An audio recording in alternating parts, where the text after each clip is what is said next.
Welcome to Pure Nonfiction, the podcast where we interview documentary storytellers. I'm your host, Tom Powers, and this is our first official episode.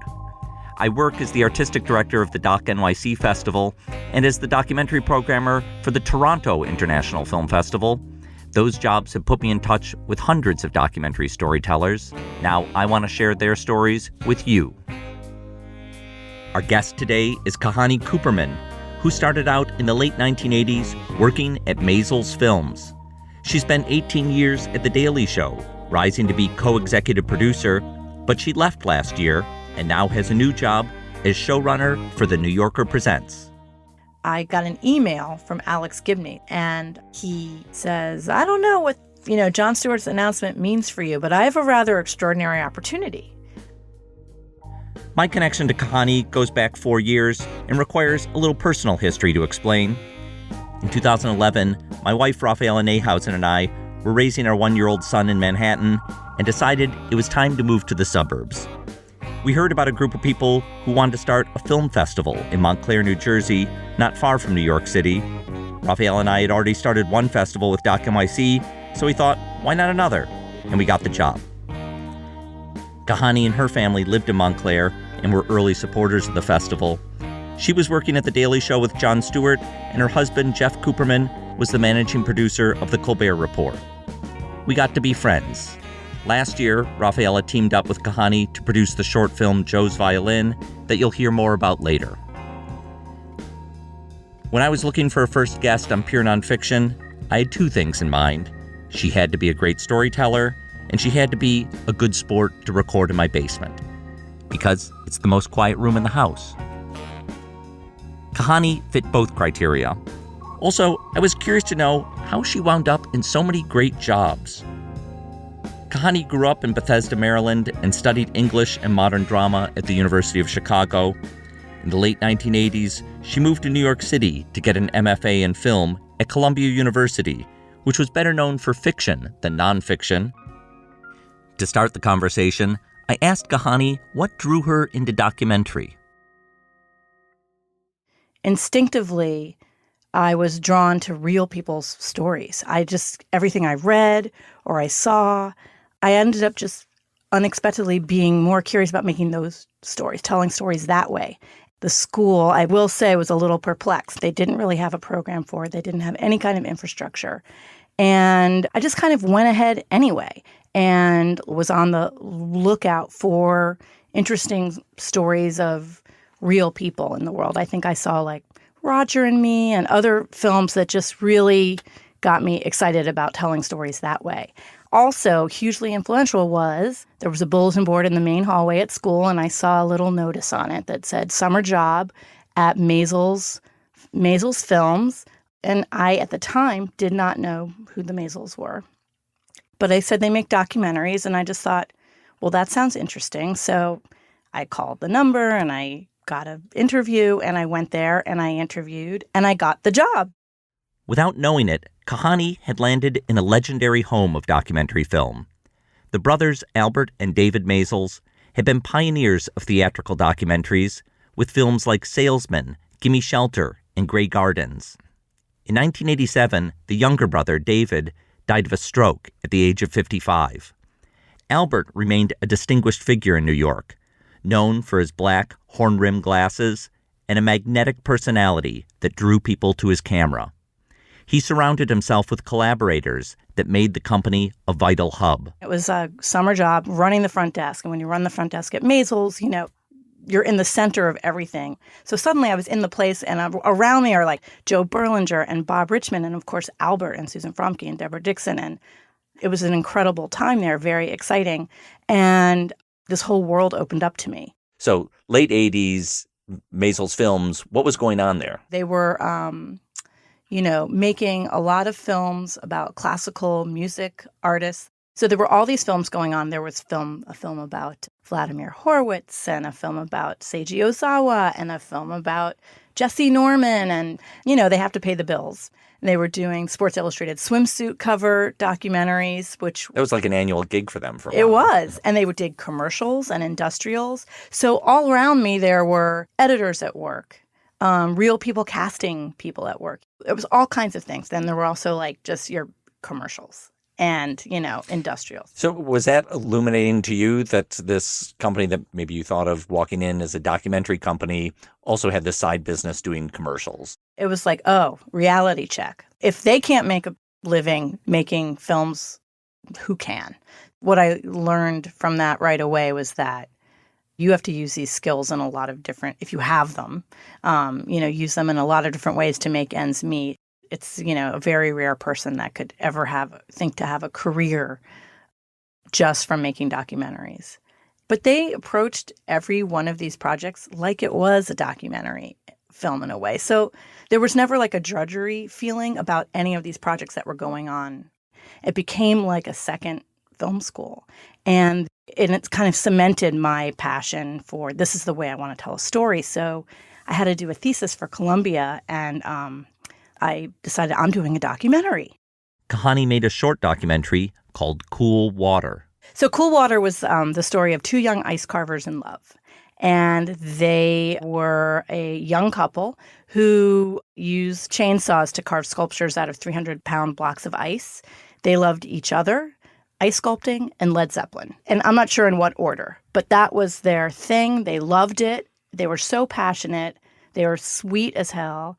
And they really saw the ice sculpture as a high art. I mean, there was something beautiful about the fact that they put so much into it only to have it melt away. Here's a clip from Cool Water where the two young ice carvers talk about their favorite sculptures.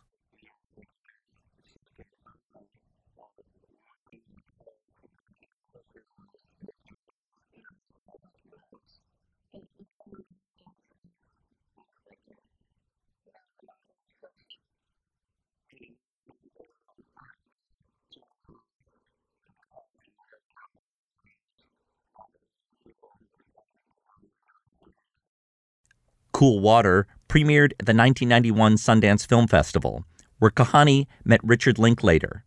She later directed a documentary behind the scenes of his film, Dazed and Confused. Here's a clip from Making Dazed about tensions on the set.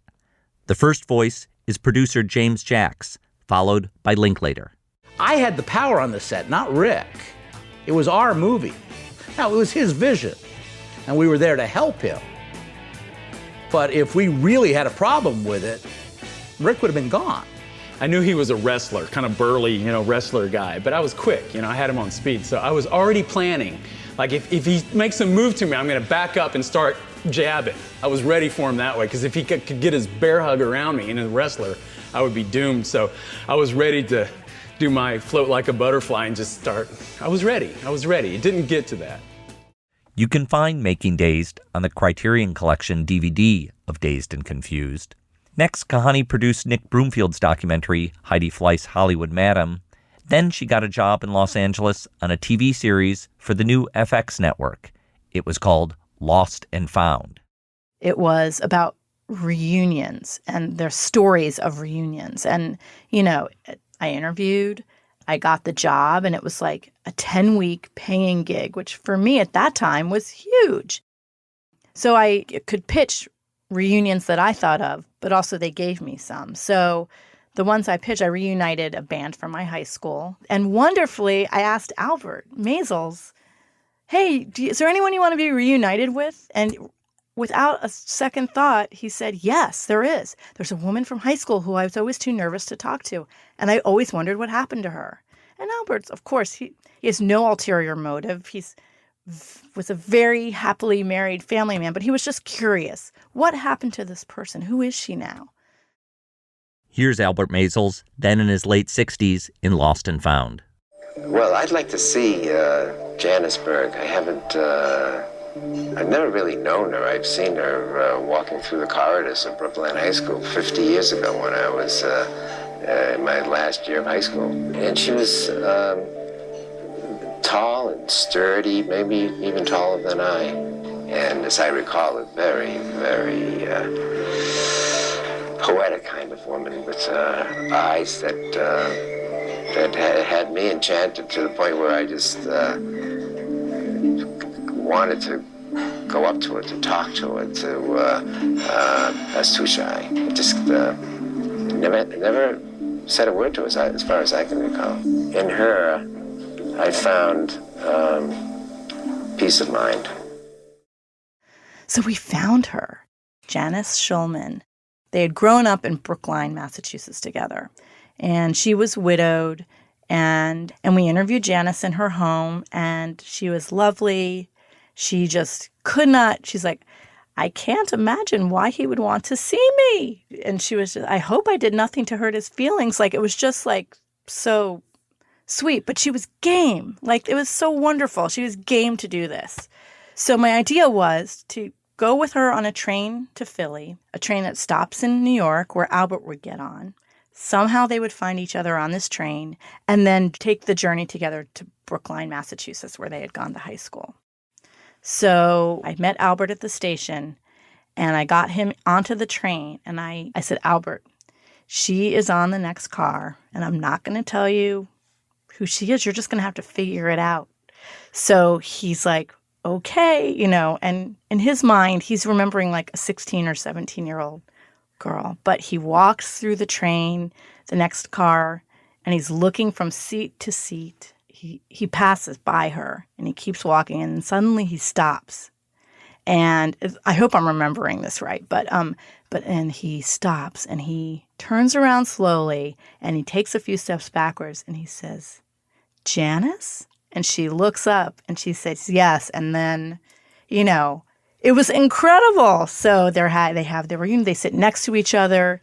They talked the whole time. It was so great. And we arrive at their high school and in the parking lot, word had gotten out. So there were fellow classmates were waiting for them.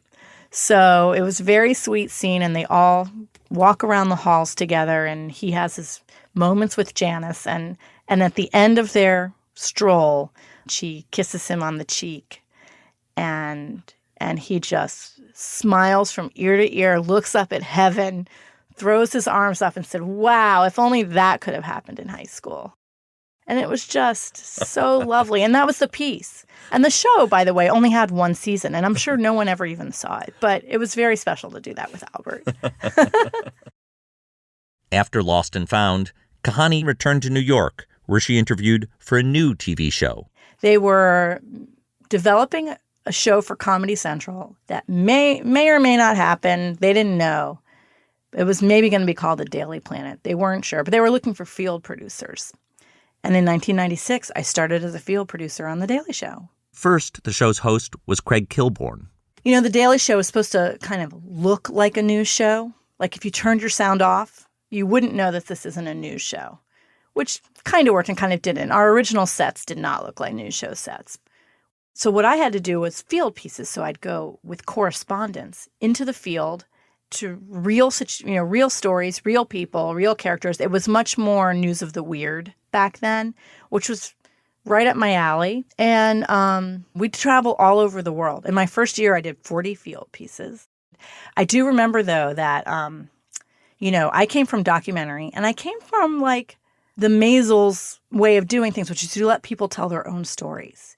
You don't get in there. And suddenly, like, I had to use a correspondent as a way of telling these stories and getting these jokes in. And so I was resistant at first, totally naively. And I remember, like, getting put in my place by the executive producer, like saying, look, however you want to do things out of here is fine. But here, it's like we're correspondent driven and you make it work. Near the end of 1998, Kilborn departed as host and was replaced by Jon Stewart. When Jon came, he came ready really to make a very different type of show than what we had been making. He, especially because I was, in charge of the field department at that time, we had conflicts. I do remember once being in his office after a taping, and he was in his suit, but getting changed while we were having this argument about this piece. And so I had to turn away so as not to see him getting dressed. So I was facing a corner of the wall, arguing out, my side of things while he was arguing his. And in the end, and I think this was true for the whole show, not just the field department, he said, your targets are wrong. The targets can't be the people who don't have a voice. The targets need to be the people who do have a voice. And that's the media, and that's the politicians, and that's who this needs to be about. And that's what he cared about. It was really interesting and very eye-opening. So that's like the main turn that the show took. And he started in, I think, 98. And by 2000, when we had a presidential election that we were going to be traveling for these, to the conventions, we were like a whole new team. That was really the game changer for us, because suddenly, instead of getting rejected by all the politicians and big names that we wanted to talk to, I think they started seeing it could be to their advantage to talk to us. Jon Stewart never let us rest on our laurels ever for a second, which is why one of the reasons I think like the show remained at a high quality for so long. Even then, I never expected for me to have stayed as long as I did. When I met Kahani in 2012, she was eager to get back into documentary films. I invited her to be a juror at the Doc NYC Festival, and a year later, she was a documentary juror at the Sundance Film Festival. To just be immersed in all of these films and discussing them, I was just like, I am so in. I just can't wait. Like, what do I need to do to like make this happen?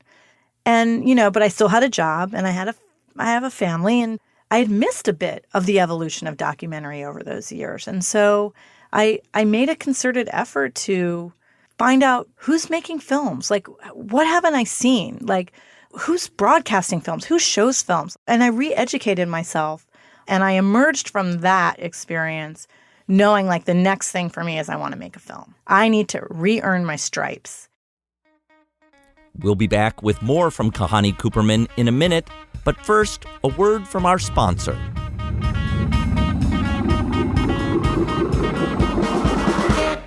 Pure Nonfiction is brought to you by Sundance Now Doc Club. Watch hundreds of documentary films selected by head curator Tom Powers and guest curators such as Ira Glass, Laurie Anderson, and Susan Sarandon. This month on Doc Club, look for the collection of true crime films, including the groundbreaking series The Staircase and Werner Herzog's Into the Abyss. Download the Doc Club app or go to docclub.com to sign up for a free month.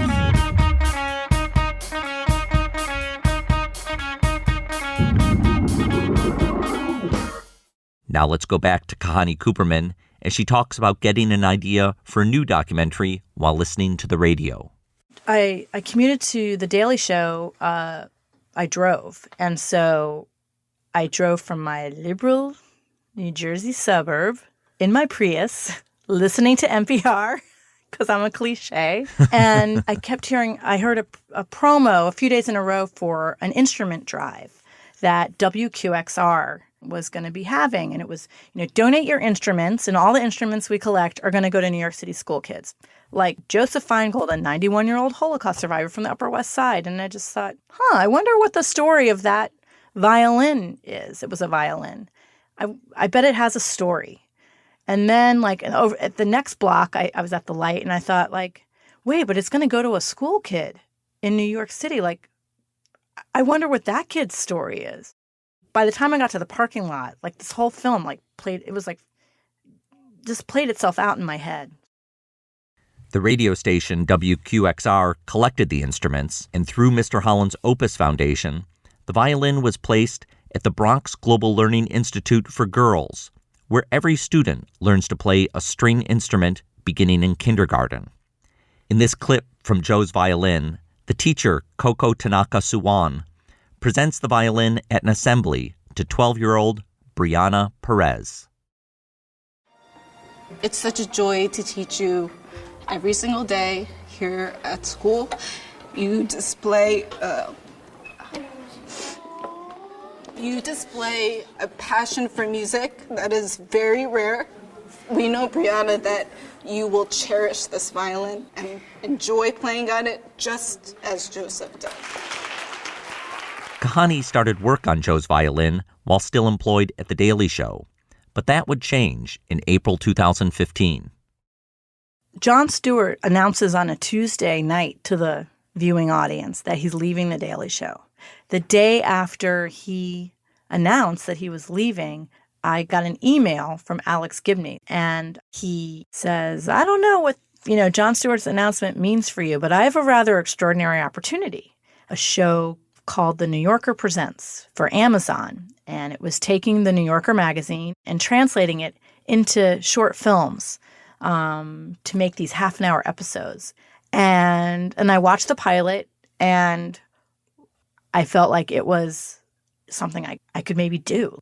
I just was compelled. But I also felt that I could be really honest. I had nothing to lose because I had this job on this show, and my contract was until September, and I could stay if I wanted. And so I just didn't feel like that kind of pressure, which I think in the end helped me be more honest about what I thought. I essentially went on my first job interviews in almost 19 years. I had to go through 4 levels of interviewing, starting with Alex Gibney and finally ending with David Remnick at The New Yorker. And everyone was like, are you nervous about these interviews? I'm like, no, I'm really not nervous about the interviews. I'm nervous I'm going to get this job. Kind of a big thing to change jobs after you've had so much success at an incredibly successful show like The Daily Show. You're not kidding. The Daily Show had become like the best velvet handcuffs ever. And I loved people I worked with. And I was so in my comfort zone there, but I was also not challenged anymore. And I was just so ready for something else. I just never expected it to come that quickly. I thought maybe I'll finish this film and then that might get me to the next thing. I just didn't think something was going to, present itself so fast. So did The New Yorker satisfy your appetite to be challenged? Yes.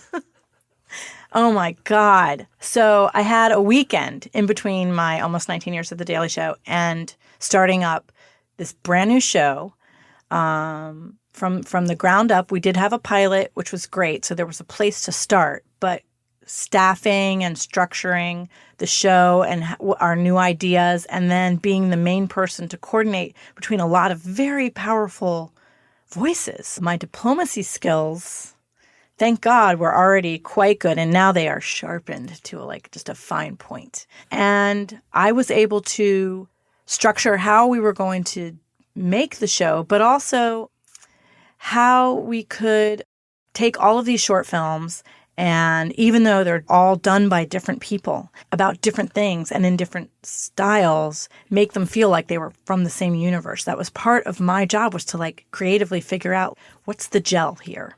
Over the course of a number of months, between our 4 in-house teams of producer-directors and our outside filmmakers, more than 50 films were made, which is at a high level.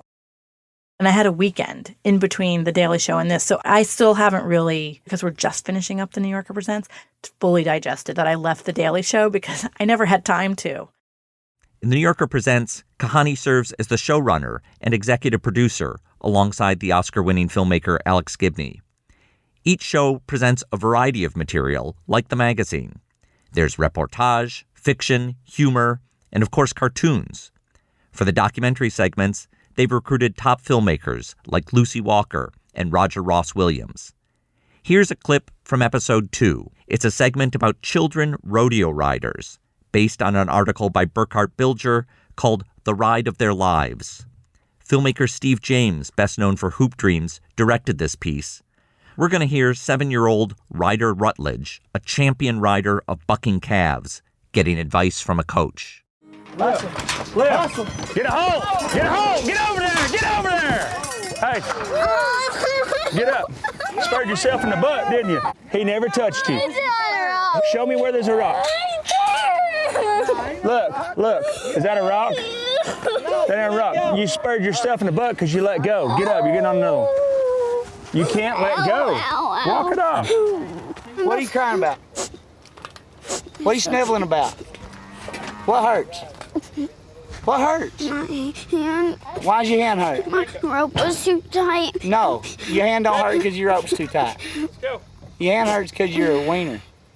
Quit crying.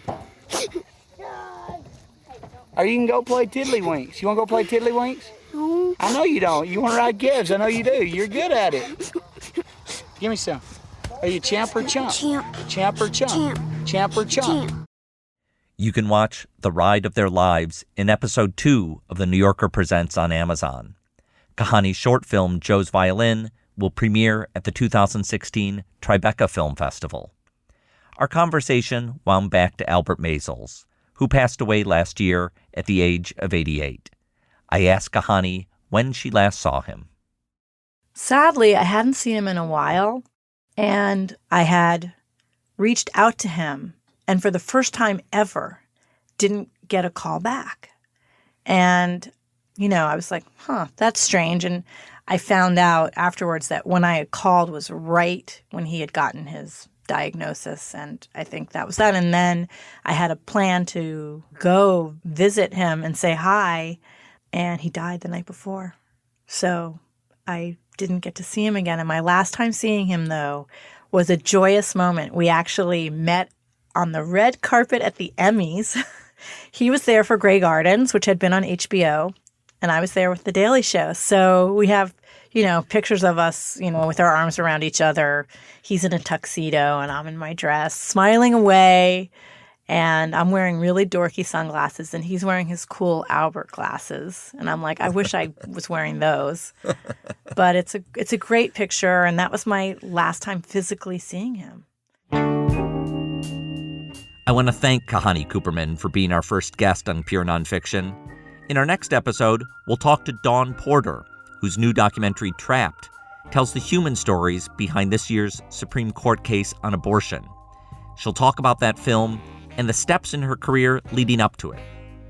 Just the fact of my presence, being a Black woman in the room, probably made people, I probably cut down on 50% of the bullshit before it got to me, because people were like, oh, that's wrong.